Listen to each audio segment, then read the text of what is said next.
Morning students, आज मैं आपको बता रही हूँ किसी धारावाही चालक के कारण चुंबकीय क्षेत्र। तो इसमें क्या होता है, एक ये आपका डायग्राम है। इसमें ये परिपथ बना है, विद्युत परिपथ। इसमें धारा बह रही है जैसे, ठीक है। ये आपका CU वायर है, ठीक है, तांबे का वायर है। एंड साउथ एंड ये आपका कंपास हुई है, ठीक है। ये बैटरी है, ये धन सिरा, ये ऋण सिरा, ठीक है। ये दूसरा डायग्राम है जैसे, इसमें भी आपके धारा की दिशा बदल दी है। इसमें धारा ऐसे जा रही है, धन से ऋण, इसमें जा रही है ऋण से, सॉरी, इसमें आपकी धन से ऋण की ओर जा रही है, ठीक है। इसमें धन से आपकी ऋण ऐसे आ रही थी, ऋण की तरफ। इसमें आपका उल्टा हो गया, धन से जा रही है, ऋण में आ रही है, ठीक है। तो ये आपके दो तरीके की डायग्राम हो गए, ठीक है। अब इसमें देखना है कि देखो, ये जो ऊपर दिए गए विद्युत परिपथ है ना, इनमें तांबे का जो तार है उसको कंपास सुई जो है ना उसके समांतर बिल्कुल रखा जाता है। ये रख दिया, ठीक है। फिर यह दिखाता है कि जब विद्युत धारा का प्रवाह, ये दिखाता है कि जब विद्युत धारा की दिशा की, जो विद्युत धारा जिस दिशा में प्रवाह बह रही होती है, तो कंपास सुई की दिशा भी बदल जाती है, उत्क्रमित हो जाती है, ठीक है। जैसे इसमें देख रहे हो धारा जो है धन से, इसमें देख रहे हो धारा आपकी धन सिरे से ऋण सिरे की ओर जा रही है ऐसे। तो जो कंपास सुई जो तांबे का तार रखा है कंपास सुई के समांतर, तो कंपास सुई देख रहे हो, उसका दिशा क्या हो गई, साउथ टू नॉर्थ हो गई, ठीक है।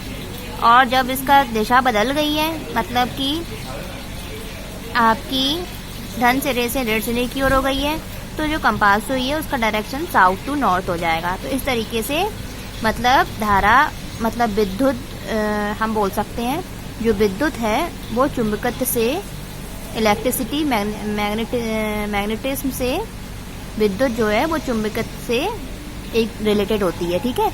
विद्युत तथा चुंबकत्व एक दूसरे से संबंधित होते हैं, ठीक है। अब मैं आपको बता रही हूँ दूसरा, नेक्स्ट एक ये इसमें था चुंबकीय क्षेत्र किसी धारावाही चालक के कारण। अब मैं आपको बता रही हूँ परिनालिका में प्रवाहित विद्युत धारा के कारण चुंबकीय क्षेत्र। कोई परिनालिका है, उसमें कोई हम विद्युत धारा प्रवाहित करेंगे तो उसके कारण चुंबकीय क्षेत्र उत्पन्न होता है, ठीक है। तो परिनालिका क्या होती है, पहले ये देख लो। परिनालिका क्या होती है, एक कुंडली टाइप की होती है, ठीक है, जिसमें बहुत पास तांबे के तारों को लपेट दिया जाता है, ठीक है। विद्युत रोधी तांबे के तार होते हैं, उनको बेलन की आकृति में इस तरीके से लपेट दिया जाता है। बेलन की आकृति में बहुत सारे तारों को लपेट दिया जाता है, तांबे के तारों को, ठीक है। तो ये मतलब एक कुंडली बन जाती है। तो हम बोल सकते हैं कि अनेक फेरों तांबे के तार की मतलब बेलन की आकृति वाली जो अनेक फेरों वाली कुंडली होती है ना, उसको ही हम परिनालिका बोलेंगे। तो ये हो गई परिनालिका, ठीक है। तो परिनालिका में ये तांबे के तार लिपटे हैं, ठीक है, ऐसे लेना है, ये एक तार, दो तार, ये फिर इसी टाइप से ऐसे बहुत सारे हैं, हम सबको तो दिखा नहीं सकते अब, ठीक है, ओके। ये इसका डायरेक्शन हो गया साउथ, ये नॉर्थ, ये बैटरी है, धन सिरा ऋण सिरा, ये कुंजी है, ठीक है। ये धारा बह रही है धन सिरे से ऋण सिरे की ओर, ओके। तो इसको मैंने जो अरेंज किया है वो दाएं हाथ का अंगूठे का नियम जो होता है वो आपको बताऊंगी कल।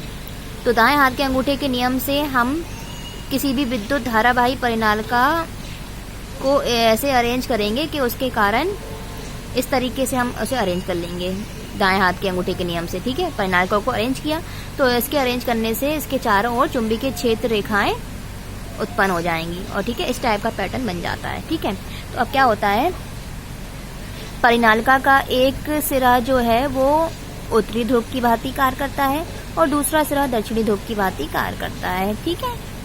तो परिनालिका के इसमें होता क्या है, परिनालिका के भीतर मतलब अंदर, परिनालिका के अंदर जो चुंबकीय क्षेत्र रेखाएं है ना, ये क्या है, चुंबकीय क्षेत्र रेखाएं।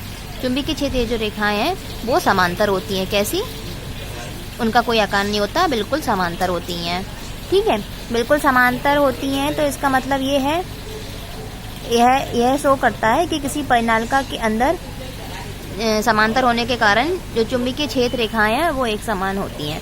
मतलब जब रेखाएं समांतर होंगी, चुंबकीय क्षेत्र रेखाएं, तो चुंबकीय क्षेत्र भी एक समान होता है। ठीक है, अर्थात परिनालिका के अंदर एक समान चुंबकीय क्षेत्र ही होता है। ठीक है, ये हम बोल सकते हैं।